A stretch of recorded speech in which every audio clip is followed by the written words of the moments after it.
هي الحلقات تحفظني بآيات من القرآن، هي الحلقات تملأني بحب المصطفى العدنان، هي الحلقات تحفظني بآيات من القرآن، هي الحلقات تملأني بحب المصطفى العدنان، وأخلص نيتي دوما لرب واحد ديان بروح ملؤها طهر.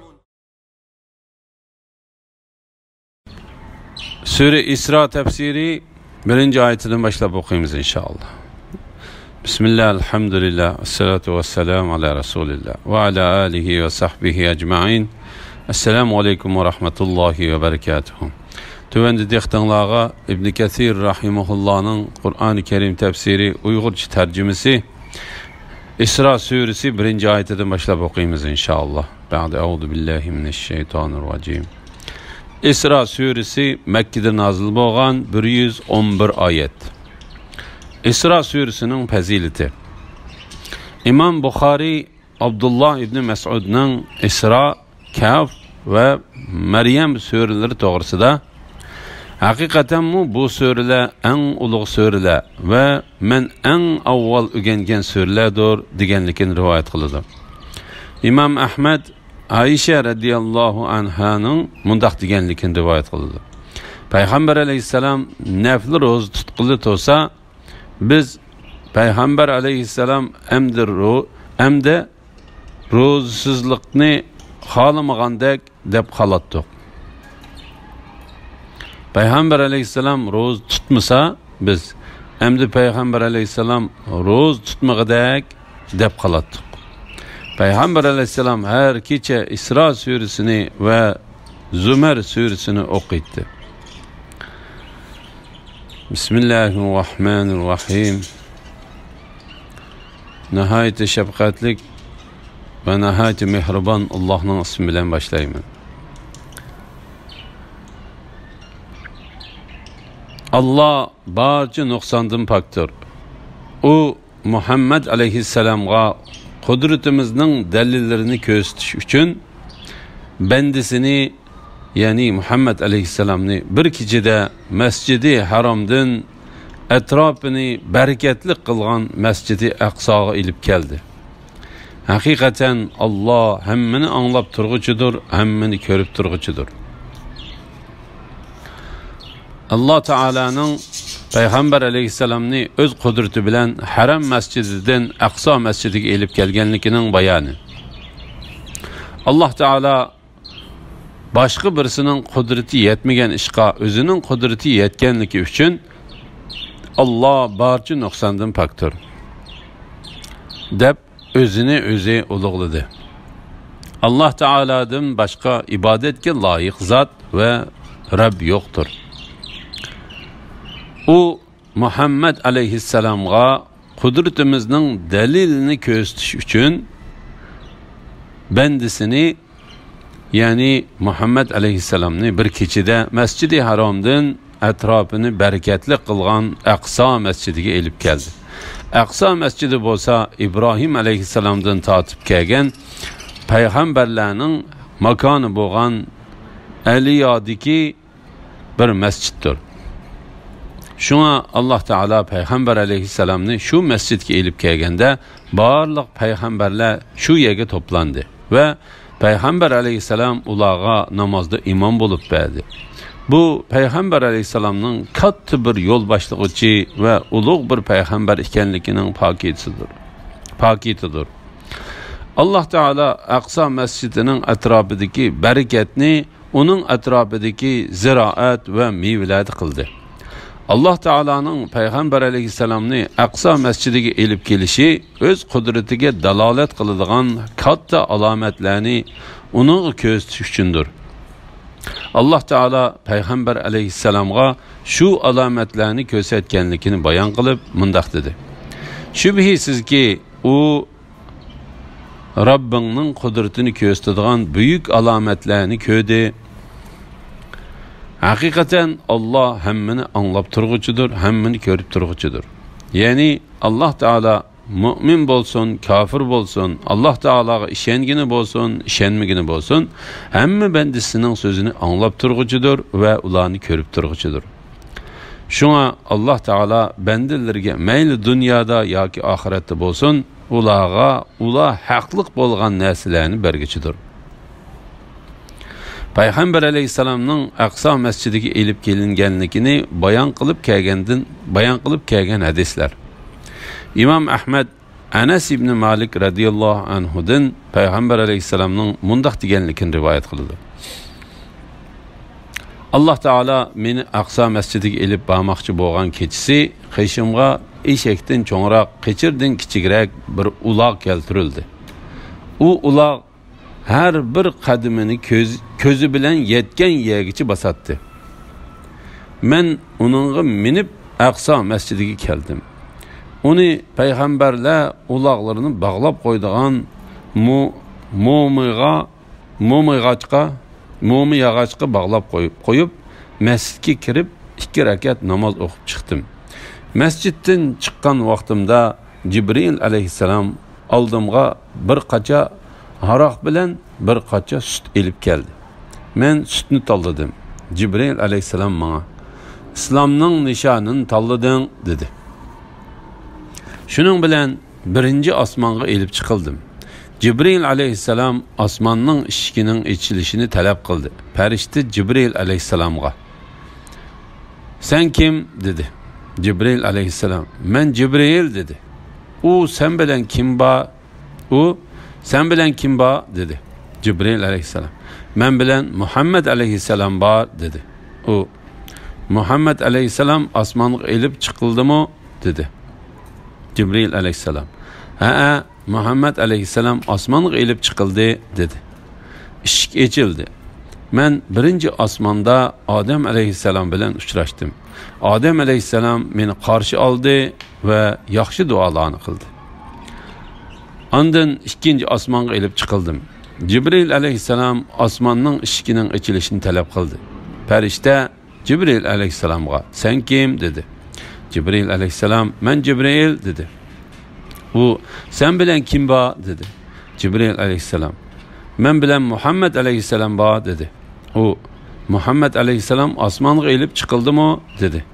Jibril alayhissalom "Ha, Muhammed alayhissalom osmonga elib chiqildi" dedi. Eshikmi ochildi. Men ikkinchi osmonda ana tarafdan bo'lgan tuqqanlarning o'g'illari Yahya va İsa alayhissalomlar bilan uchrashdim.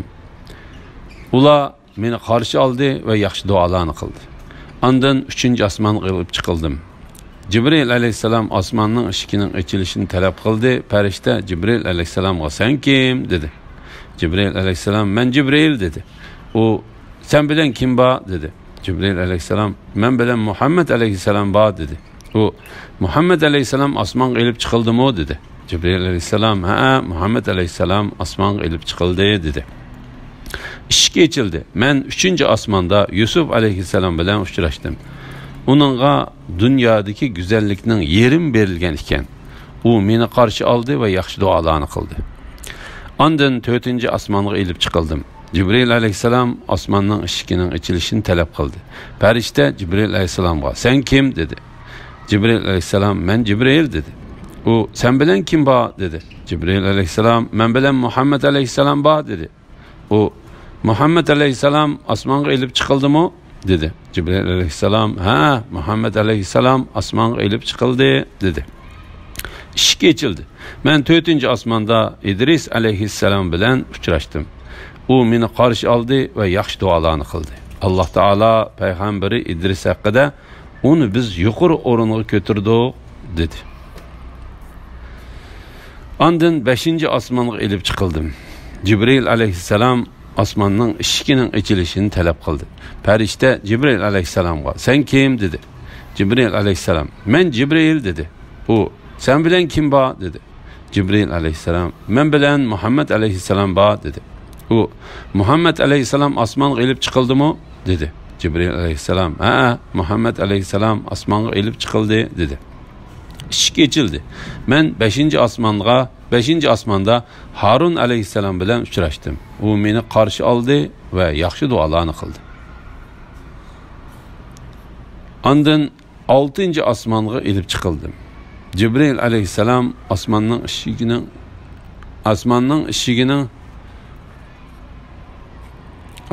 eshigining ochilishini talab qildi. Farishta Jibril alayhissalomga "Sen kim?" dedi. Jibril alayhissalom "Men Jibril" dedi. U "Sen bilan kim bor?" dedi. Jibril alayhissalom "Men bilan Muhammad alayhissalom bor" dedi. U "Muhammad alayhissalom osmonga elib chiqildimi?" dedi. Jibril alayhissalom "Ha, Muhammad alayhissalom osmonga elib chiqildi" dedi. Eshigim ochildi. Men 6. osmonda Musa alayhissalom bilan uchrashdim. U meni qarshi oldi va yaxshi duolarni qildi. Ondan 7. osmonga elib chiqildim. Jibril alayhissalom osmonning eshigining ochilishini talab qildi. Farishta Jibril alayhissalomga "Sen kim?" dedi. Jibril alayhissalom "Men Jibril" dedi. U "Sen bilan kim bor?" dedi. Jibril alayhissalom "Men bilan Muhammad alayhissalom bor" dedi. U "Muhammad alayhissalom osmonga elib chiqildimi?" dedi. Jibril alayhissalom "Ha, Muhammad alayhissalom osmonga elib chiqildi" dedi. Eshik ochildi. Men 7. osmonda İbrahim alayhissalom bilan uchrashdim. U meni qarshi oldi va yaxshi duolarni qildi. İbrahim alayhissalom Baytul Ma'murga yo'linib turgan ekan. Baytul Ma'murga har kuni 70 ming farishta kirdi ekan. Bir qitim kirib chiqqan farishta uningga qayta kirmaydi ekan. Ondan Jibril meni Sidratul Muntaha degan daraxtning yeniga ilib bordi. U daraxtning yaproqlari pilning quloqlaridek, mevalari küpdek cho'nglikda ekan. Daraxtga Alloh taolo tarafidan biror buyruq kelsa, daraxt o'zgaradi ekan. Biror maxluqning u daraxtning go'zalligini sifatlab berishi mumkin emasdir. La ilaha illalloh Muhammad rasul. Ondan Alloh taolo menga vahiy qilmoqchi bo'lganlarini vahiy qildi. Menga bir kech kunduzning ichida 50 vaqt namoz o'qishni farz qildi. Men qaytib tushdim va qaytib tushguncha Musa alayhissalom bilan ko'rishdim. Musa: Rabbing ummatingga ne'mati nimani farz qildi? Rabbing ummatingga nimani farz qildi dedi. Men bir kech kunduzning ichida 50 vaqt namoz o'qishni farz qildi dedim. Musa qaytib chiqib Rabbingdan ummatingga namozni yengiltib berishni so'ragan. Ummating bu namozlarni ado qilib bo'la olmaydi, chunki men Isroil avlodini sinab boqqan dedi. Men Rabbimning qishig'i chiqib, "Ey Rabbim, ummatimdan namozni yengiltib bersang" dedim. Rabbim 5 vaqt namozni yengiltib berdi. Ondan men qaytib tushib Musa alayhissalom bilan ko'rishdim. Musa: "Qandoq bo'ldi?" dedi. Men: "Rabbim 5 vaqt namoz yengiltib berdi" dedim. Musa: "Ummating qolganini qilib bo'la olmaydi. Qaytib chiqib Rabbingdan ummatingga namozni yengiltib berishni so'ragin" dedi. Shunda qilib men Rabbim bilan Musa alayhissalomning oraliqida bir necha qitim chiqib tushib yurdim. Har qitim chiqqanimda Alloh taolo 5 vaqt namozni yengiltib berib, eng oxirgi qitimda "Ey Muhammad, bir kech kunduz ichida o'qiladigini mana bu 5 vaqt namozdir. Her bir vaqt namoz 10 vaqt namozga barobar bo'lib, bu 5 vaqt namoz 50 vaqt namozga barobardir. Ya'ni kim bu 5 vaqt namozni o'qisa 50 vaqt namozning savobiga erishadi. Kimki bir yaxshi ishni qilishni niyat qilib, uni qilmasa, uningga bir savob yoziladi. Navoda uni qilgan bo'lsa 10 savob yoziladi. Kimiki bir yomon ishni qilishga niyat qilib, uni qilmagan bo'lsa, uningga hech gunoh yozilmaydi. Navoda uni qilgan bo'lsa, faqat birli gunoh yozildi dedi. Ondan Musa alayhissalomning qishig'i tushib, namozning 5 vaqtga tushirilganligini aytdim. Musa alayhissalom qaytib chiqib, Rabbingdan ummatingga namozni yengiltib berishni so'ragan. Ummating bunimi qilib bo'la olmaydi dedi. Men Rabbimning qishiga qaytib chiqib, buningdanmi bak yengiltib berishni so'rashdan hayo qilib, Rabbimning qishiga chiqmay qaytib tushdim. Bu hadisni Imom Muslim rivoyat qilgan. La ilaha illalloh Muhammadur Rasululloh. Ya Allah. İmam Ahmad Anas radıyallahu anhu'nun mundaq deganligini rivoyat qiladi. Payg'ambar alayhissalomni Haram masjididan Aqsa masjidiga elib mangmoqchi bo'lgan kechasi Payg'ambar alayhissalomning menishi uchun jabdoqlari to'qilgan va yuganlangan bir uloq keltirildi. U uloq chopchib Payg'ambar alayhissalomni mingili qo'ymaganda Jibril alayhissalom "Sana nim bo'ldi? Allah'ın namı bilen qasam qilamanki, sana Allah Taala'nın nazarida buningdanmi hurmatli bo'lgan birisi minib bakmagan" dedi. Shuning bilan u uloqdan chipildab ter to'kilib ketdi. La ilaha illalloh. İmam Ahmad Anas radıyallahu anhu'dan Peygamber aleyhisselamның mundaq deganligini rivoyat qiladi. Rabbim meni osmonga elib chiqqanda men qo'g'ishundim bo'lgan tirnoqlari bilan yuzlarini va maydillarini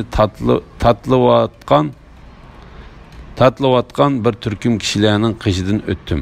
Men ey Jibril, ular kimlar dedim. Jibril, ular kishilarning go'shtlarini yeydigan, ya'ni kishilarning g'aybatlarini qiladigan va ularning yuz obro'ylariga til tekkizadigan kishilardir dedi. Subhanalloh.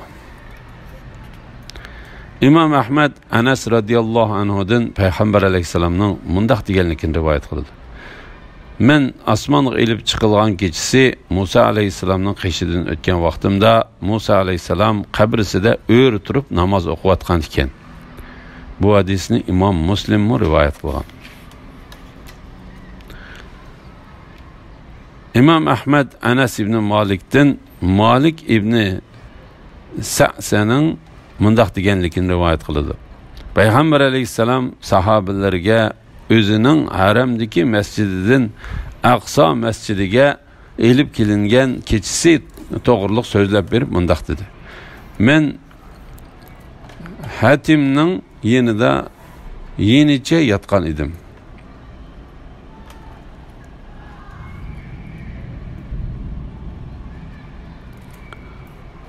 Men Hatimning bu Kabe'nin qishidagi odam bo'yi qilinib selingan tomdir.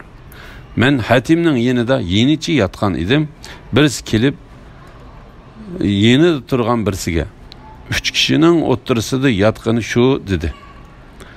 Ondan birisi kelib mening bu yerimgacha, ya'ni gelimdan tatib kindikimning ostig'icha yerib yuragimni chiqirib oldi. Ondan iymon va hikmat bilan liq to'shqan oltin bir qacha keltirildi. Yuragim zamzam suyi bilan yuyilib, iymon va hikmat bilan to'shqizilib qaytadan o'rniga silib qo'yildi. Ondan qichirdan kichik, eshakdan cho'ng, rangi oq, qadami ko'zi yetgan yergacha yetadigan bir uloq keltirildi. U uloqqa mindirildim. Ondan Jibril alayhissalom meni birinchi osmonga elib kelib, osmonning eshigining ochilishini talab qildi. Eshikka qaraydigan farishta, "Bu kim?" dedi. Jibril alayhissalom, "Jibril" dedi. Farishta, "Sen bilan kim bor?" dedi. Jibril, "Muhammad bor" dedi. Farishta, "Muhammad osmonga elib chiqildimi?" dedi. Jibril, "Ha" dedi. Farishta, "Qarshi olamiz. Bu yerga ajabmi yaxshi kishi kelibdi" dedi. Bizga eshik ochildi. Men eshikdan kirib bo'lib qarasam, u yerda Odam alayhissalom bor ekan. Jibril, "Bu otang Odam alayhissalomdir. Uningga salom ber" dedi. Men uningga salom berdim. U menga salomni qaytarib, "Qarshi olamiz, yaxshi o'g'lim va yaxshi payg'ambar" dedi. Ondan Jibril meni ikkinchi osmonga elib kelib, osmonning eshigining ochilishini talab qildi.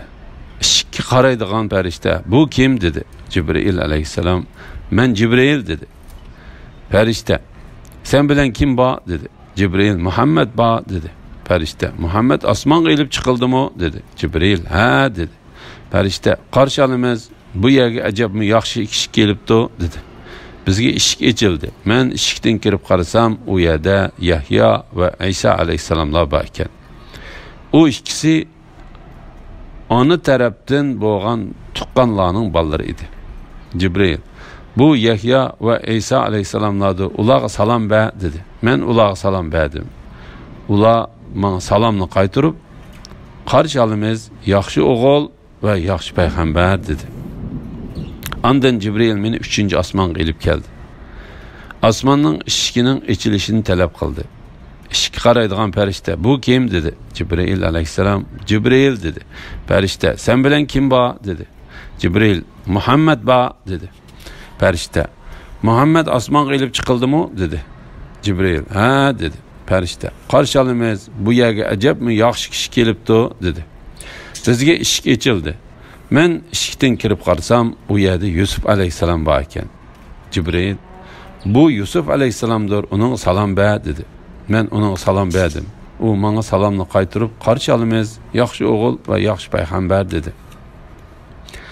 Ondan Cibril meni 4-chi osmonga ilib kelib, osmonning eshigining ochilishini talab qildi. Eshikka qaraydigan farishta, bu kim dedi. Cibril alayhissalom, Cibril dedi. Farishta, sen bilan kim bor dedi. Cibril, Muhammed bor dedi. Farishta, Muhammed osmonga ilib chiqildimi dedi. Cibril, ha dedi. Farishta, qarshi olamiz, bu yerga ajabmi yaxshi kishi kelibdi dedi. Bizga eshik ochildi. Men eshikdan kirib qarasam, u yerda İdris alayhissalom bor ekan. Cibril, bu İdris alayhissalomdir, unga salom ber dedi. Men unga salom berdim. U menga salomni qaytarib, qarshi olamiz, yaxshi o'g'il va yaxshi payg'ambar dedi. Ondan Cibril meni 5-chi osmonga ilib kelib, osmonning eshigining ochilishini talab qildi. Eshikka qaraydigan farishta, bu kim dedi. Cibril alayhissalom, Cibril dedi. Farishta, sen bilan kim bor dedi. Cibril, Muhammed bor dedi. Farishta, Muhammed osmonga ilib chiqildimi dedi. Cibril, ha dedi. Farishta, qarshi olamiz, bu yerga ajabmi yaxshi kishi kelibdi dedi. Bizga eshik ochildi. Men eshikdan kirib qarsam, u yerda Harun alayhissalom bor ekan. Cibril, bu Harun alayhissalomdir, unga salom ber dedi. Men unga salom berdim. U menga salomni qaytarib, qarshi olamiz, yaxshi o'g'il va yaxshi payg'ambar dedi. Ondan Cibril meni 6-chi osmonga ilib kelib, osmonning eshigining ochilishini talab qildi. Eshikka qaraydigan farishta, bu kim dedi. Cibril, Cibril alayhissalom, Cibril dedi. Farishta, sen bilan kim bor dedi. Cibril, Muhammed bor dedi. Farishta, Muhammed osmonga ilib chiqildimi dedi. Cibril, ha dedi. Farishta, qarshi olamiz, bu yerga ajabmi yaxshi kishi kelibdi dedi. Bizga eshik ochildi. Men eshikdan kirib qarasam, u yerda Musa alayhissalom bor ekan. Cibril, bu Musa alayhissalomdir, unga salom ber dedi. Men unga salom berdim. U menga salomni qaytarib, qarshi olamiz, yaxshi o'g'il va yaxshi payg'ambar dedi. Men Musa alayhissalom bilan ko'rishib bo'lib, menga vaqtimda u yig'lab ketdi. Uning dedi, nimaga yig'laysan dedi deb so'ralganda, u jannatga mendan keyin payg'ambar bo'lib kelgan bir yoshning ummatim mening ummatimdan jiq kirganligi uchun yig'layman dedi. Jannatga mendan keyin payg'ambar bo'lib kelgan bir yoshning ummati mening ummatimdan jiq kirganligi uchun yig'layman dedi. Ondan Cibril meni 7-chi osmonga ilib kelib, osmonning eshigining ochilishini talab qildi. Eshikka qaraydigan farishta, bu kim dedi. Cibril alayhissalom, Cibril dedi. Farishta, sen bilan kim bor dedi. Cibril, Muhammed bor dedi. Farishta, Muhammed osmonga ilib chiqildimi dedi. Cibril, ha dedi. Farishta, qarshi olamiz, bu yerga ajabmi yaxshi kishi kelibdi dedi. Bizga eshik ochildi. Men eshikdan kirib bo'lib qarsam, u yerda İbrahim alayhissalom bor ekan. Cibril, bu İbrahim alayhissalomdir, unga salom ber dedi. Men unga salom berdim. U menga salomni qaytarib, qarshi olamiz, yaxshi o'g'il va yaxshi payg'ambar dedi. Ondan menga Sidratul Muntaha degan daraxt ko'rildi.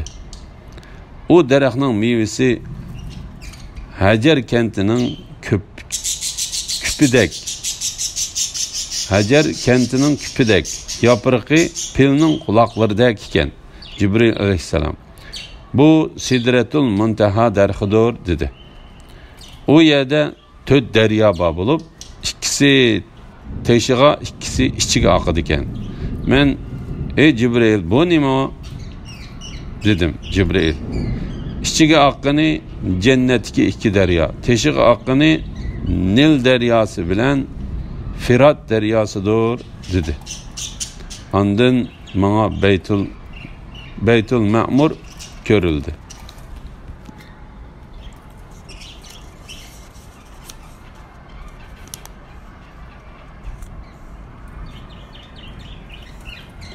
Katade Ebu Hureyre radıyallahu anhu'dan Peygamber aleyhisselam'ın Beytul Ma'mur'a her günü 70 bin perişte kirdiken, bir qitim kirib chiqqan perişte ona qayt kirmaydigan deganligini rivoyat qildi.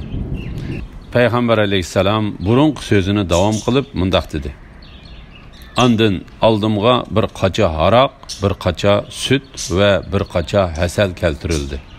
Men sutni tanladim. Jibril alayhissalom menga islomning nishonini tanlading dedi. Andin menga har kuni 50 vaqt namoz o'qish farz qilindi. Men Rabbimning yenidan qaytib tushib Musa alayhissalomning qishig'iga keldim. U Rabbing ummatingga nimani farz qildi dedi. Men har kuni 50 vaqt namoz o'qishni farz qildi dedim. Musa alayhissalom ummating har kuni 50 vaqt namozni hargiz o'qiy olmaydi. Chunki men sendan burun Isroil avlodini sinab ko'rgan va ularga ko'p amallarni qilgan. Shunga sen Rabbingning qishig'iga chiqib, uningdan ummatingga yengiltib berishni so'ragan dedi. Men Rabbimning qishig'iga qaytib chiqib, uningdan yengiltib berishni so'radim. Rabbim mendan 10 vaqt namozni yengiltib berdi. Men Musa alayhissalomning yoniga tushdim. U nimaga buyurilding deb so'radi. Men her kuni 40 vaqt namoz o'qishga buyurildim dedim. Musa alayhissalom, ummating har kuni 40 vaqt namozni hargiz o'qiy olmaydi. Chunki men sendan burun Isroil avlodini sinab ko'rgan va ularga ko'p amallarni qilgan. Shunga sen Rabbingning qishig'iga chiqib, uningdan ummatingga yengiltib berishni so'ragan dedi. Men Rabbimning qishig'iga qaytib chiqib, uningdan yengiltib berishni so'radim. Rabbim mendan yana 10 vaqt namozni yengiltib berdi. Men Musa alayhissalomning yoniga tushib, u nimaga buyurilding deb so'radi. Men har kuni 30 vaqt namoz o'qishga buyurildim dedim. Musa alayhissalom, ummating har kuni 30 vaqt namozni hargiz o'qiy olmaydi. Chunki men sendan burun Isroil avlodini sinab ko'rgan va ularga ko'p amallarni qilgan.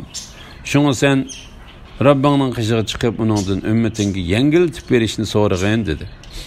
Men Rabbimning qishig'iga qaytib chiqib, uningdan yengiltib berishni so'radim. Rabbimdan mendan yana 10 vaqt namozni Rabbim mendan yana 10 vaqt namozni yengiltib berdi. Men Musa alayhissalomning yoniga tushdim. U nimaga buyurilding deb so'radi. Men har kuni 20 vaqt namoz o'qishga buyurildim dedim. Musa alayhissalom, ummating har kuni 20 vaqt namozni hargiz o'qiy olmaydi. Chunki men sendan burun Isroil avlodini sinab ko'rgan va ularga ko'p amallarni qilgan. Shunga sen Rabbingning qishig'iga chiqib, uningdan ummatingga yengiltib berishni so'ragan dedi. Men Rabbimning qishig'iga qaytib chiqib, uningdan yengiltib berishni so'radim. Rabbim mendan yana 10 vaqt namozni yengiltib berdi. Men Musa alayhissalomning yoniga tushdim. U nimaga buyurilding deb so'radi.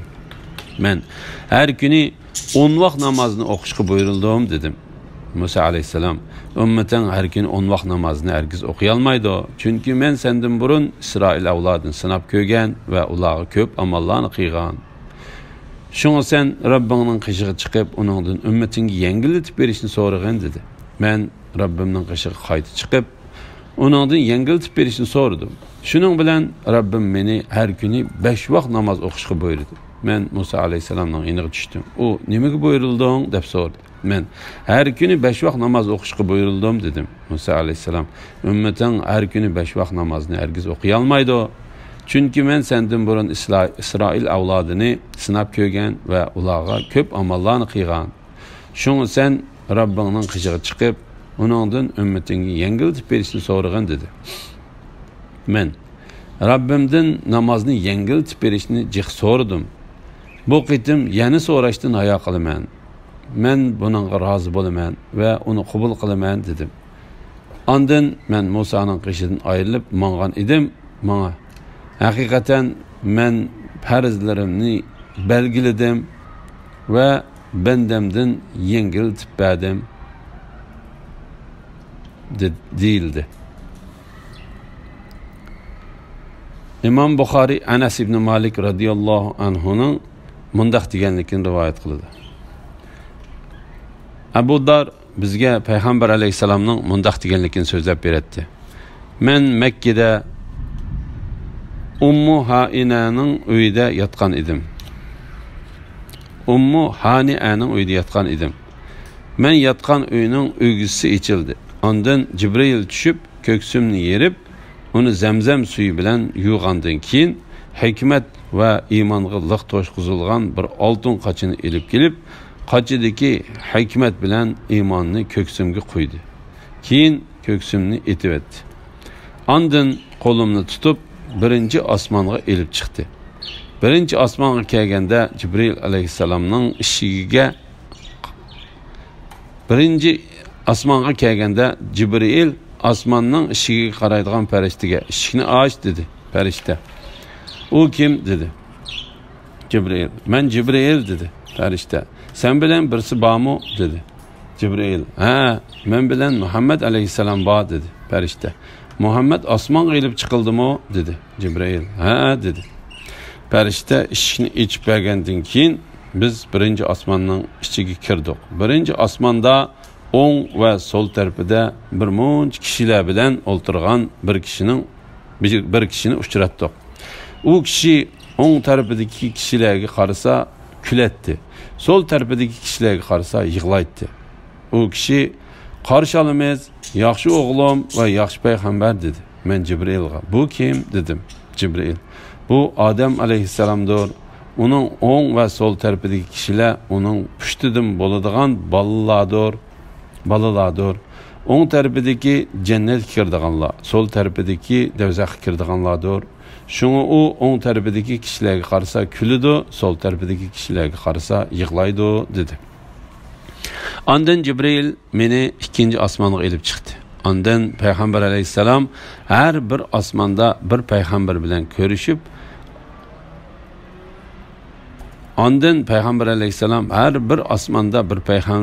bilan ko'rishib, oltinchi osmonga chiqadi. Bu yerda İbrahim alayhisalomni uchirtdi. Payg'ambar alayhisalom so'zini bu yerdan davom qilib mundaq deydi.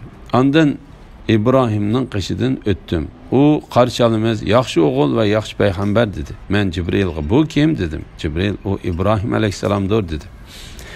Zuhri İbn Abbas radiyallahu anhuma ve Abu Habbaltil Ansarilardan Payg'ambar alayhisalomning mundaq deganligini rivoyat qildi. Men yuqori tarafga ko'tarilib toki Alloh taolaning hükümlerini yizayotgan qalamlarning ovozini anglayaligidek yergacha elib chiqildim.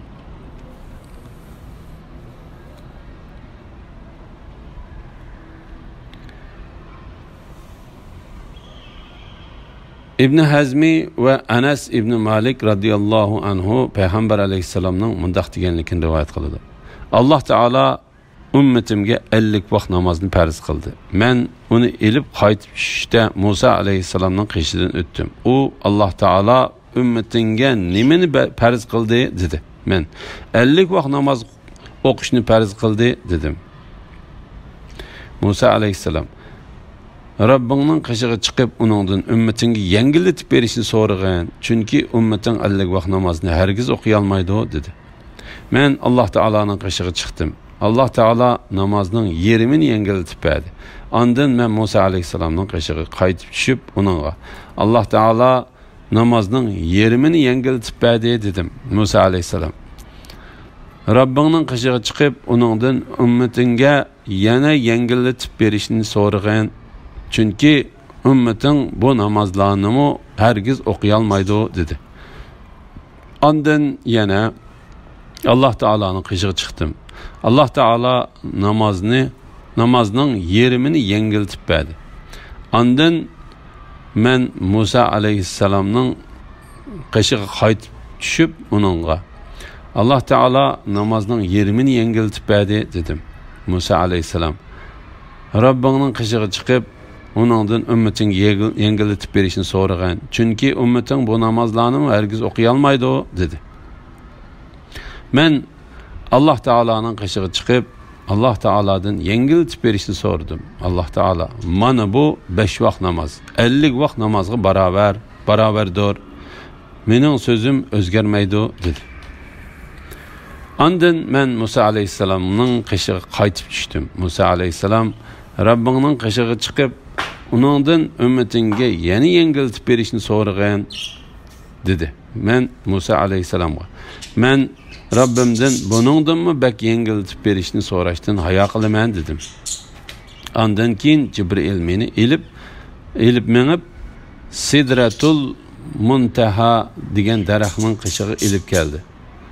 U daraxtni xilma-xil ranglar qoplab ketdi. Uning nima ekanligini bilmadim.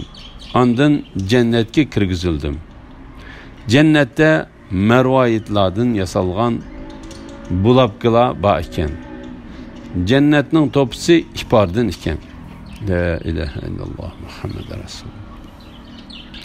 İmam Ahmed Abdullah ibn Shaqiqning mundaq deganligini rivoyat qiladi. Men Abu Darga agar men payg'ambar alayhisalomni ko'rsam, uningdan so'raydigan bir savolim bor edi dedim. Abu Dar payg'ambar alayhisalomdan nimani so'rayding dedi. Men payg'ambar alayhisalomdan uning Robbini ko'rganligi yoki ko'rmaganligini so'raydim dedim. Payg'ambar alayhisalom Abu Dar mundaq dedi. Men payg'ambar alayhisalomdan bu ish to'g'riliq so'rgan edim. Payg'ambar alayhisalom men faqat bir nurni ko'rdim. Allah Taola'ni qandoqmi ko'ra olayman dedi. Bu hadisni İmam Muslim rivoyat qilgan.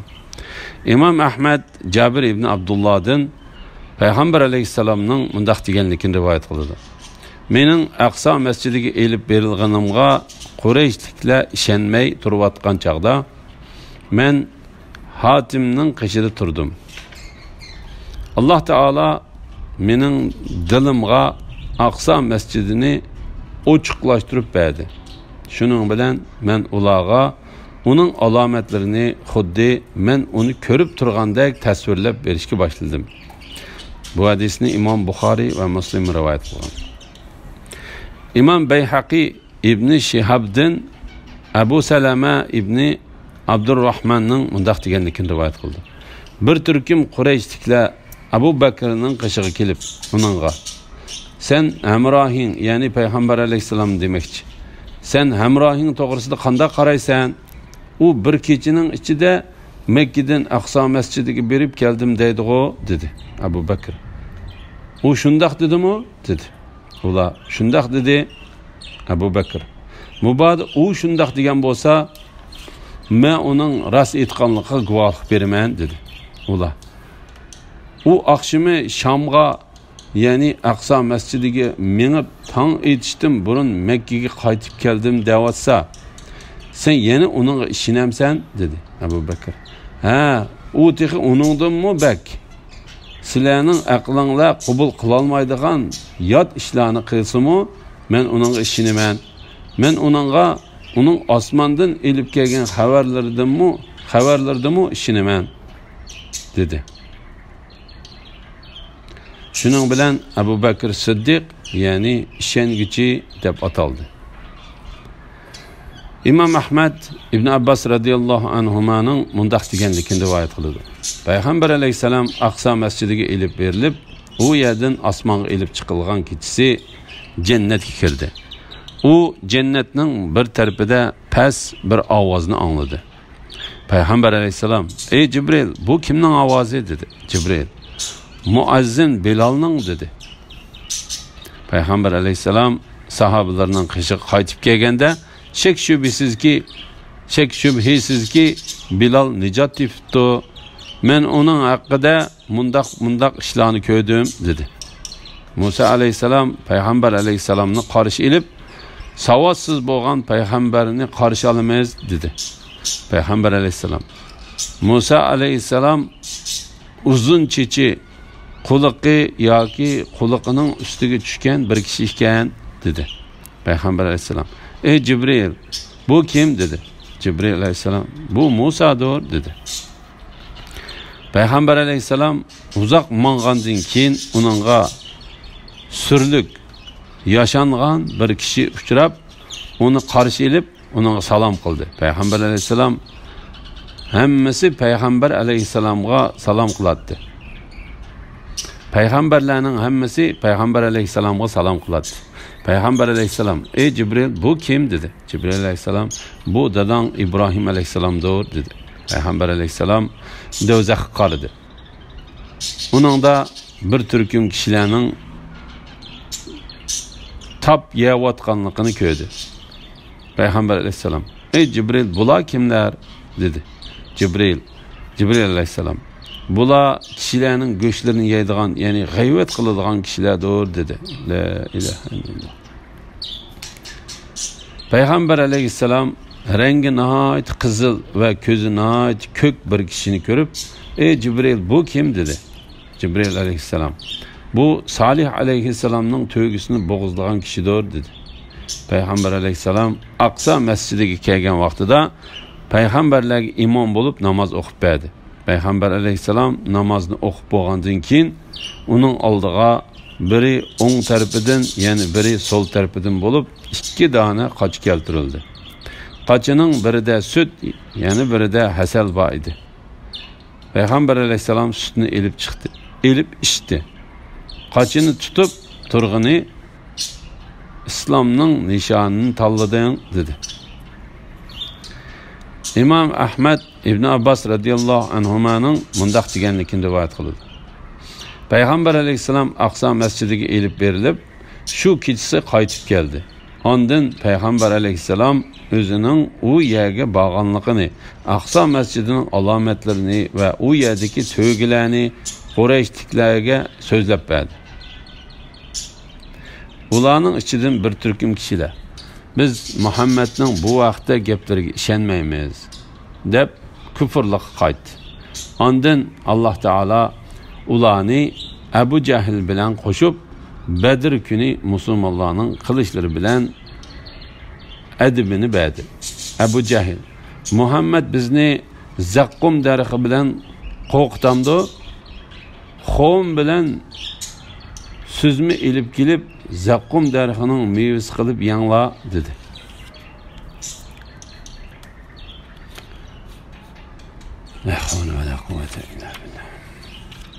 Payg'ambar alayhissalom Dajjalni tushida emas, o'ngida ko'rdim. Hem İsa ve Musa alayhissalomlarni ko'rdim. Payg'ambar alayhissalomdan Dajjal to'g'risida savol so'ralgan edi. Payg'ambar alayhissalom: "Men Dajjalning qovul, oq yuzlik, bir ko'zi xuddi nurliq yulduzdek poltiyib chiqib qolgan, chochlari xuddi daraxtning shoxlariga o'xshab qolgan kishi ekanligini ko'rdim. Men İsa alayhissalomni rangi oqish, qizil, chechi azroq, budra, ko'zi o'tkir, o'ttiri bo'y bir yosh ekanligini ko'rdim. Musa alayhissalomning bug'doy o'nglik, chechi qo'yuq, ustixini qatqan bir kishi ekanligini ko'rdim. İbrahim alayhissalomni mi ko'rdim? Uning har bir a'zolariga qarab, xuddi o'z a'zolarimga qaragandek bo'ldim. Hatta u sizlarning hammanglarga, ya'ni payg'ambar alayhissalomning o'zini demoqchi. Ya'ni u sizlarning hamrohinglarga, ya'ni payg'ambar alayhissalom o'zini demoqchi. O'xshaydi ekan. Jibril bana dadanga salam kıl dedi. Ben ona salam kıldım deb cevap verdim. Bu hadisni Nesai Abu Zeyd Sabit'ten rivayet kıldı.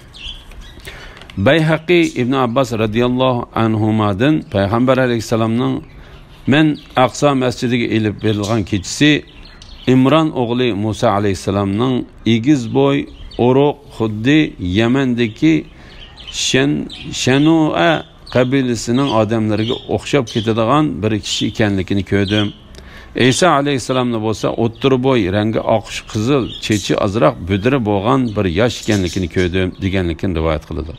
Alloh taolo payg'ambar alayhissalomga mo'jizalar bilan birga jahannamga mas'ul farishtalar va dajjolni ko'rsatdi. Shak shubhisizki biz Musaga kitob, ya'ni Tavratni ato qildik. Ey Muhammad sallallohu alayhi vasallam, sen Miraj kechisida ya qiyomat kunida Musaga muloqot bo'lishdan shaklanmagin. Biz Tavratni Isroil avlodiga yetakchi qildik. Qatada bu oyatning ma'nosi haqida Payg'ambar alayhissalom Musa alayhissalomga uchrashdi. Payg'ambar alayhissalomni Isroil avlodiga yetakchi qildi dedi. Bu hadisni İmam Buxoriy va Muslim rivoyat qildi. İmam Ahmad İbn Abbas radıyallahu anhumanın mundaq deganligini rivoyat qildi. Payg'ambar alayhissalom men Aqsa masjidiga elib berilgan kechisi tong atqanda Mekke'ye qaytib kelib bo'ldim. Men kishilarning menga bu vaqtda ishonmaydiganligini tonib yetdim va qo'rqdim dedi. Shuning bilan Payg'ambar alayhissalom o'zi yolg'iz g'amkin oldi o'ltirdi. Alloh taoloning dushmani Abu Jahil shu yerdan o'tib ketib Payg'ambar alayhissalomni ko'rib, Payg'ambar alayhissalomning qishig'i kelib o'ltirdi va Payg'ambar alayhissalomni mazoq qilgandek qilib, "Yangilik bormi?" dedi. Payg'ambar alayhissalom "Ba" dedi. U qanday yangilik?" dedi. Payg'ambar alayhissalom "Men kechida elib mengildim" dedi. "U qayaga?" dedi. Payg'ambar alayhissalom Aqsa masjidiga dedi. "U tong otqichi qaytib qishimizga kelib bo'ldingmi?" dedi. Payg'ambar alayhissalom "Ha" dedi. Abu Jahil qavmini Payg'ambar alayhissalomning qishig'i chaqirsa, uning "Heylaroq" degan so'zlaridan tenib olishidan qo'rqib, Payg'ambar alayhissalomni shu vaqtning o'zida inkor qilmay uningga "Men qavmingni chaqirsam, bana sözlep bergen geplarini sözlep beramsan" dedi. Payg'ambar alayhissalom "Shunda qilay" dedi. U "Ey Ka'b ibn Lu'ay jamoatining guruhi" deb chaqirdi. O'ltirishganlar shu hamonlar o'rnidan turib, uning qishig'i kelib o'ltirishdi.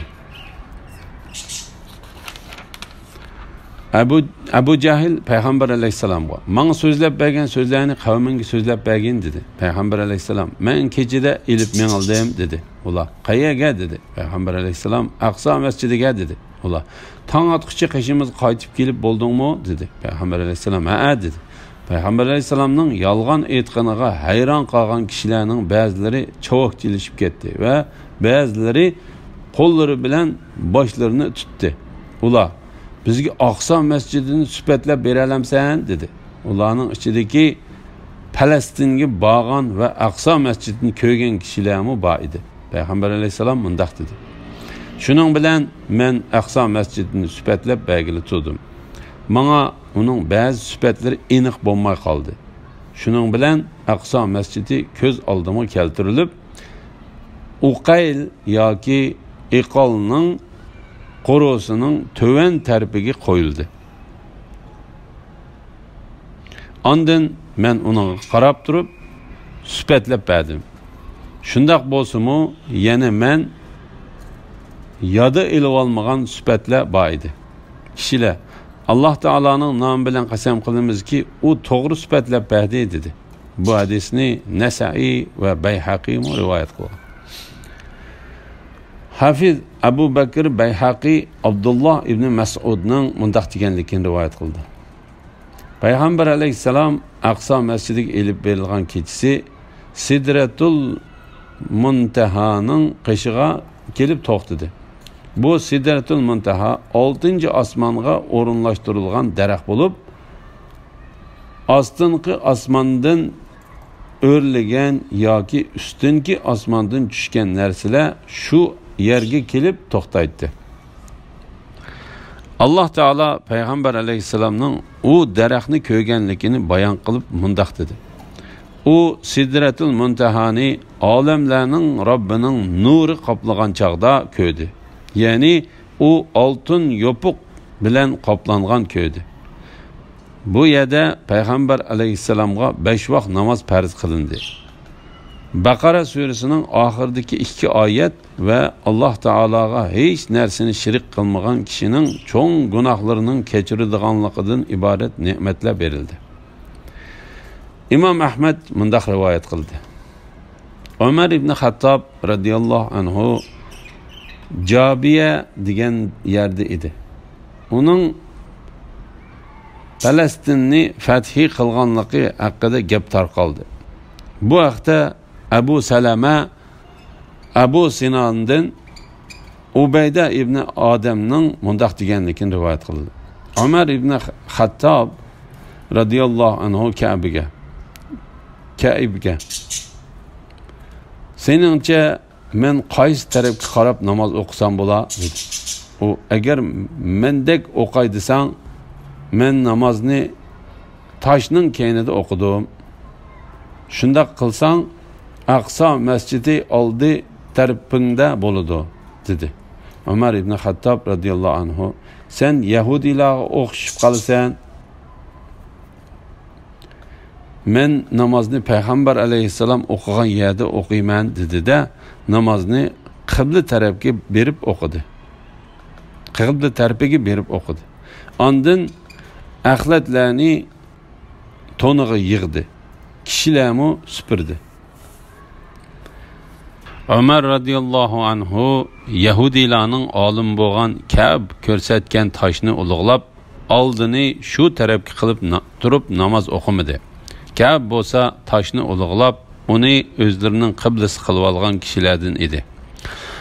Alloh taolo uningga islom ne'matini berib, to'g'ri yo'lga boshlagan edi. Shunga u Umar ibn Xattobga uning tosh tarafga qarab namoz o'qishini ko'rsatgan vaqtida Umar radhiyallohu anhu uningga Yahudilarga o'xshab qolasan dedi. Umar radhiyallohu anhu Aqsa masjidini uning Yahudilarning qiblasi bo'lganligi uchunla u yerni axlat chavaxona qilib olgan xristianlardek haqoratlamadi. Balki uningdagi axlat chavalarni to'ni bilan supurib tozaladi. İmam Buxoriy va Muslim Abu Hurayra radhiyallohu anhudan payg'ambar alayhisalomning mundaq deganligini rivoyat qildi. Men Aqsa masjidiga elib minilgan kechasi Musa alayhisalom bilan uchrashdim. U uruq chechi budra emas, xuddi Yamandagi Shanva qabilasining odamlariga o'xshaydi. Men Isa alayhisalom bilan uchrashdim. U o'ttir bo'y, xuddi munchidan hozir chiqqandek o'ngi oq qizil ekan. Men İbrahim alayhisalom bilan uchrashdim. Uning ballarının ichida men uningga bak o'xshaydi ekanman. Aldımga birida süt ve birida haraqba 2 qoch keltirilib, bana bu ikisidan qaysini xohlasang shuni olg'in deyildi. Men sütni elib ichdim. Bana İslamning nishonasini tanlading. Bilginki agar sen haraqni olgan bo'lsang, ummating ezib ketadi deyildi. İmam Muslim Abu Hurayra radhiyallohu anhudan payg'ambar alayhissalomning mundaq deganligini rivoyat qiladi. Men o'zimning Hatimning qishida ko'rdim. Qurayshlar mendan mening Aqsa masjidiga elib berilganligim to'g'riliq so'raydi. Ular mendan Aqsa masjidi to'g'riliq men obdan ko'rib olmagan narsalardan savol so'radi. men osal ahvolga tushib qoldim. Men bundan burun undaq osal ahvolga tushib bakmagan edim. Ondan Alloh taolo ko'z oldimga Aqsa masjidini keltirib berdi. Ular qandaq bir narsa to'g'riliq savol so'rasa, men onunğa qarab javob berdim. Men o'zimni bir guruh payg'ambarlarning ichida ko'rdim. Musa namozda turayotgan ekan. U xuddi Shanu'a qabilasining odamlaridek uruq ekan. Maryamning o'g'li Isa namozda turayotgan ekan. Kishilarning ichidan onunğa Urva ibn Mas'ud Saqafi o'xshaydi.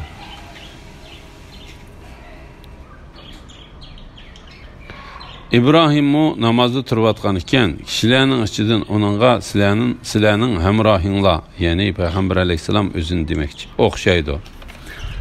Ondan namazning vaqti bo'ldi. Men ularga imom bo'lib berdim. Namozni o'qib bo'lgandan keyin biri: "Ey Muhammad sallallohu alayhi vasallam, bu jahannamga mas'ul farishtadir. Onunğa salom qilgan" dedi. Men onunğa qarasam, u menga salom qildi. Bayhaqi Ayşe radiyallahu anhaning mundaq deganligini rivoyat qildi. Payg'ambar alayhisalom Aqsa masjidiga elib berilgan edi. Kishilar mushi to'g'risida so'zlashadigan bo'ldi. Payg'ambar alayhisalomga iymon keltirib bo'lgan va uning ishini bo'lgan kishilarning ichidan ba'zilari iymondan yenib olib, Abu Bakrning qishig'i kelib uningga: "Sen amroying, ya'ni Payg'ambar alayhisalomni demoqchi. To'g'risida qanday qaraysan?" U bir kechining ichida Makkadan Aqsa masjidiga berib kelganligini deydi-ku, dedi. Abu Bakr: "U shundaq dedimi?" dedi. Ular: "Shundaq" dedi. Abu Bakr: "Mubodo u shundaq degan bo'lsa, u rost aytibdi" dedi. Ular: "U oqshimi Aqsa masjidiga menib tong etishdan burun Makkaga qaytib kelganligini da'vatsa, sen yana uningga ishonamsan?" dedi. Abu Bakr: "Ha, men texi u uningdanmi bak sizlarning aqlinglar qabul qilolmaydigan yot ishlarni qilsimi, uning ishiniman. Men uning atigan yoki kashda osmondan elib kelgan xabarlarga ishinaman" dedi. Shuning bilan Abu Bakr Siddiq, ya'ni ishonguchi degan nom bilan ataldi. La ilaha illalloh Muhammad. Aqsa masjidiga elib berilgan ishning vaqti va uning tushida emas, balki tan va ruh bilan o'yg'oq holatida bo'lganligi. Musa ibn Uqba Zuhrining mundaq deganligini rivoyat qiladi. Bu vaqalik hijratdan 1 yil burun bo'lgan. Bu vaqtda Urvamu shundaq dedi. Suddi bu vaqtda. Bu vaqalik hijratdan 16 oy burun bo'lgan dedi. To'g'risi Payg'ambar alayhisalom Makkadan Aqsa masjidiga tushida emas, balki o'yg'oq holatida uloqning ustida keltirildi. To'g'risi Payg'ambar alayhisalom Makkadan Aqsa masjidiga tushida emas, balki o'yg'oq holatida uloqning ustida keltirildi. Payg'ambar alayhisalom Aqsa masjidining eshigining oldiga kelganda uloqni eshikning qishig'iga bog'lab qo'yib, Aqsa masjidining ichiga kirdi. Payg'ambar alayhisalom o'zining namoz o'qiganda yuzlanadigan qiblasiga qarab 2 rakat masjid haqqi namozini o'qidi. Ondan sho'tiga o'xshaydigan pashtoqliq bir narsaning qishig'i keldi. Uning bilan birinchi osmonga, ondan qolgan osmonlarga chiqdi. Har bir osmonda Payg'ambar alayhisalomni osmonning hurmatli zotlari kutib oldi va o'zlarining o'rinlari va darajalari bilan osmonlardan o'rin olgan payg'ambarlarga salom qildi. 6-cı osmonda Alloh taolo bilan so'zlashgan Musa alayhisalomning yenidan va 7-ci osmonda İbrahim alayhisalomning yenidan o'tdi. U 2 payg'ambar va boshqa payg'ambarlarning qishidan o'tib, Taki barliq bo'ladigan narsalarni yozadigan qalamning xat yozgan ovoz anglanadigan yerga yetganga qadar mongdi. Sidratul Muntahani ko'rdi. Uni Alloh taolaning xolishi bilan bo'lgan katta bir ish, ya'ni oltindan bo'lgan yopiq va xilma-xil ranglar qoplagan edi. Farishtalar bo'lsa uni qorishib olgan edi. Payg'ambar alayhisalom Jibril alayhisalomni o'z surati bilan ko'rdi. Uning 600 qanoti bor edi. Atrofning hamma yerini to'sib turadigan bir yeshil pardani ko'rdi. Baytul Ma'murni ko'rdi. Zimindagi Ka'bani qurg'uchi Ibrohim alayhisalom Baytul Ma'murga yo'linib o'ltiradi. Chunki Baytul Ma'mur osmonning Ka'basi bo'lib, uningga har kuni 70 ming farishta kirib, uningda ibodat qiladi. Uningga kiradigan farishtalarning ko'pligidan bir qitim kirgan farishta qiyomat kuniga qadar qaytib kirmaydi. Cennet ve do'zaxni ko'rdi.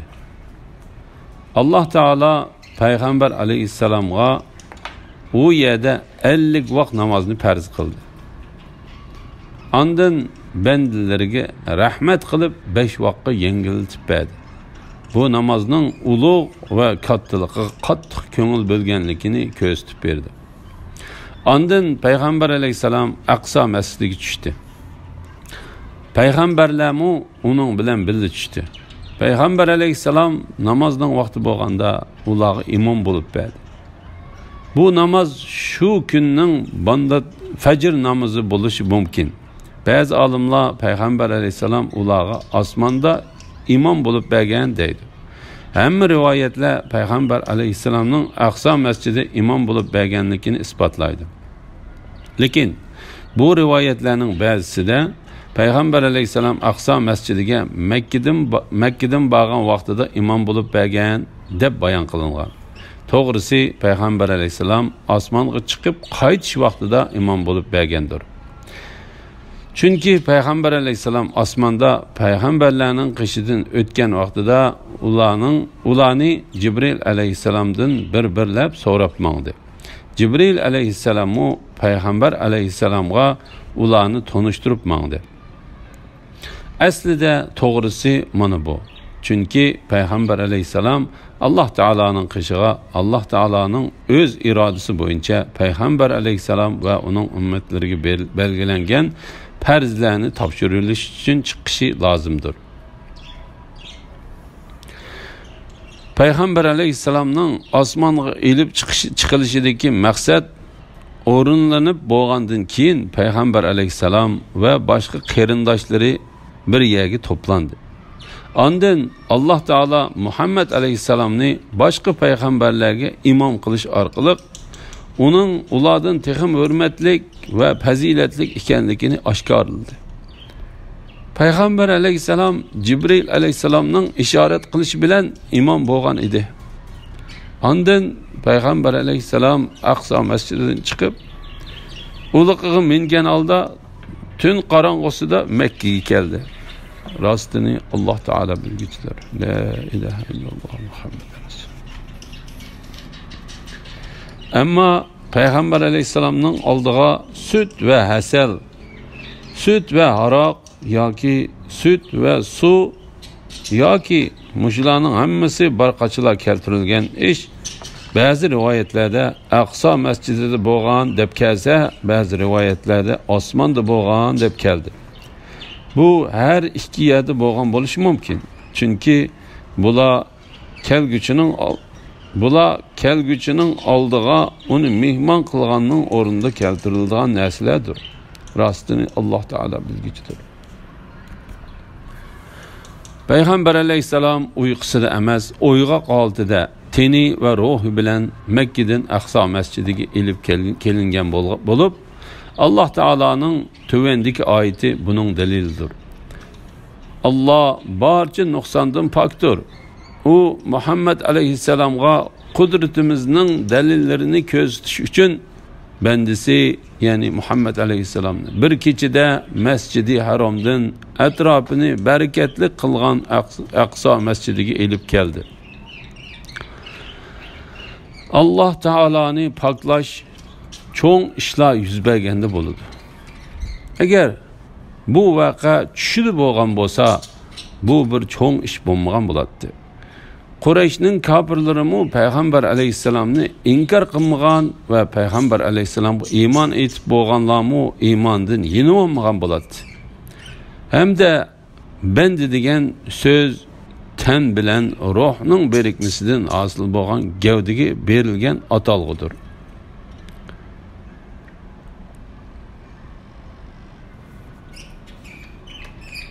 Bandi degan so'z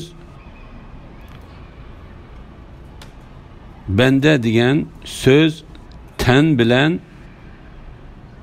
ruhning berikmasidan hosil bo'lgan gavdiga berilgan atalg'idir. Alloh taolo bu vaqtda mundaq deydi. Alloh barcha nuqsondan pokdir. U Muhammad alayhissalom qudratimizning dalillarini ko'rsatish uchun bandisini, ya'ni Muhammad alayhissalomni bir kechada Masjidi Haromdan atrofini barakatli qilgan Aqso masjidiga elib keldi.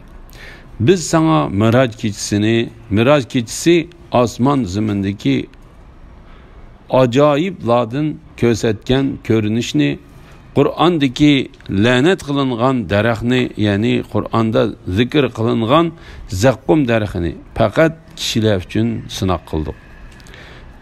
Bu oyatning ma'nosi haqida Imom Buxoriy Ibn Abbos radhiyallohu anhumaning mundaq deganligini rivoyat qiladi. Bu payg'ambar alayhissalom Makkadan Aqso masjidiga elib kelingan kechisi uningga ko'rsatilgan narsalardir. U daraxt zaqqum daraxtidir. Payg'ambarning ko'zi o'ng so'lga buralmadi. Ko'zlangan narsadan o'tib ketmadi. Ko'z degan ruhning emas, tanning a'zosidir. Hamda payg'ambar alayhissalom parqirab turadigan oq uloqqa mindirildi. Uloqqa minish ruh bilan emas, tan bilan o'rinlanadigan harakatdir. Chunki ruhning harakatlanishi uchun uloqqa ehtiyoj tushmaydi. Haqiqatini Alloh taolo bilguchidir. Foydali bir nuqta. Hafiz Abu Naim Isfihani Payg'ambarlikning pok isbotlari degan kitobida Muhammad ibn Umar Voqidining mundaq deganligini rivoyat qildi. Menga Malik ibn Abu Rijal Muhammad ibn Ka'b Qurazining mundaq deganligini rivoyat qilib berdi. Payg'ambar alayhissalom Dahya ibn Xalifani Heraqlga elchi qilib avatdi. Uning Heraqlning qishig'i kelganligi bayon qilindi. Bu rivoyatda bayon qilingan ba'zi ishlarga qaraganda Heraqlning bir aqlliq odam ekanligi chiqib turdi. Heraql Shamda tijorat qilayotgan Makkilik kishilarni chaqirdi. Shuning bilan Abu Sufyan va uning hamrohlari keltirildi. Heraql bulardan nurg'unlagan masalalarni so'raydi. Bu masalalarni Imom Buxoriy va Muslim rivoyat qildi. Alloh taolo xolisa oldimizda bu vaqtda yana to'xtalamiz. Abu Sufyan payg'ambar alayhissalomning payg'ambarligiga oid ishlarni Heraqlning oldida to'van ko'rsatishga urinib boqdi. Abu Sufyan bu vaqtda mundaq dedi: Allohning nomi bilan qasam qilamanki, men Muhammadning ustidan bir ig'iz gapni qilibla, uni Heraqlning nazaridan tushirib etmoqchi bo'ldim. Ammo Heraqlning oldida yolg'on gap bilan tutilib qilib, uning menga qayta ishonmas bo'lib qolishidan ansirganligim uchun bu niyatimdan yondim. Ondan men Muhammadning Makkadan Aqso masjidiga elib kelingan kechisidagi so'zini Heraqlga so'zlab bermoqchi bo'lib, ey podshoh, men sana uning yolg'onchiligi mana men chiqibla turadigan bir ishni deb beraymi? Men sana uning yolg'onchiligi mana men chiqibla turadigan bir ishni deb beraymi dedim. Herakl, u nima ish dedi. Men u o'zining bizning haram zamonimizdan bir kechining ichida sizlarning Aliyodiki bu masjidinglarga kelib, yana shu kechida tong etishdan burun haramga qaytganligini deb yurdi dedim. Heraklning qishida turgan Aliyaning shayxi, men bu yerga kelgan shu kechini bilaman dedi. Herakl unga qarab, sen uni qandoq bilasan dedi. U, men bir kechim u masjidning eshiklarini taqib etmay uxlamaydim. Shu kechisi men hamma eshiklarni taqab, bir eshikni qancha qiysam-mu taqiy olmadim. Shuning bilan men xizmatkorlarimni va shu yerda bor kishilarni yordamga chaqirdim. Biz yanada taqiy olmadik. Biz xuddi bir tog' bilan hapilishayotgandek, uni midiriltishga kuchimiz yetmedi. Keyin men yog'ochchilarni chaqirdim. Ular eshikka qarab beqib, bu eshikka uning lampasi besilib qopti. Tong atmag'icha buni midirlatqilib bo'lmag'idek. Tong atqanda chatoqning qayerda ekanligiga qarab boqayli dedi. Shuning bilan eshikni ochiq qo'yib qaytib keldim. Tong atqanda berib qarasam, masjidning bir burjikidagi tosh to'shik turdi. Uningda uloq bog'laganning izimi turdi. Men hamrohlarimga, tunigin kecha bu eshik birer payg'ambar uchun yepilmay turib olgan ekan dedim. Payg'ambar shu kechasi bizning masjidimizda namoz o'qidi dedi. La ilaha illalloh Muhammad Rasul. Yana bir nokta. Hafiz Abu Hitab Ömer İbni Dahya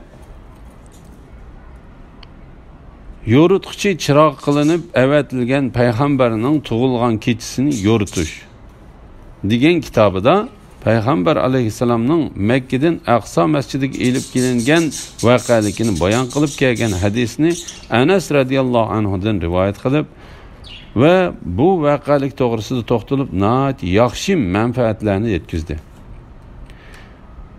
Bu voqealikni bayon qilib kelgan rivoyatlar Umar ibn Xattob, Ali ibn Abu Talib, ibn Mas'ud, Abu Dar, Malik ibn Sa'sa'a, Abu Hurayra, Abu Sa'id ibn Abbas radhiyallohu anhuma, Ansariliklardan Shaddad ibn Aws, Ubay ibn Kab, Abdurrahman ibn Qurayzi, Abu Hubba, Abu Leyla qatorliqlar. Abdullah ibn Amri, Jabir, Hudayfa, Burayda, Abu Ubay, Abu Umama, Samara ibn Jundub, Abu Hamra, Suhayb Rumi, Ummu Hani'a, Abu Bakr'ning qizlari bo'lgan Aisha va Asma qatorliqlardan rivoyat qilindi. Alloh taolo bulardan rozi bo'lsin. Bularning ba'zisi hadisni asli bo'yicha bayon qildi va ba'zilari qisqartib bayon qildi. Bularning ichida ba'zilarining qilgan rivoyatida hadisning to'g'riliq darajasiga yetish sharti tepilmasa-mu, lekin barliq musulmonlar bu voqealikning haqiqiy yuz berganligida birdek fikrdadir. Buningdan faqat dinsizlarlar yuz o'rdi. Bularning ahvoli Alloh taolaning ular Allohning nurini, ya'ni Allohning dinini va nurliq shariatini eg'izlari bilan o'chirib etmoqchi bo'ladi. Kofirlar yomon ko'rgan taqdirdimi, Alloh o'zining nurini mukammal qilg'uchidir, ya'ni o'zining dinini oshkorlig'ichidir degan oyatida bayon qilingandek bo'ladi. Alhamdulillah, Alloh shukrlar bo'lsin. Yuqorida Isro surasi tafsiridan 1-oyatning oxirgi qismini o'qidik. Inshaalloh kelar qitimda 2-oyatdan boshlab o'qiymiz. Va sallallohu ala Muhammad va ala alihi va sahbihi ajma'in. Assalomu alaykum va rahmatullohi va barakatuh.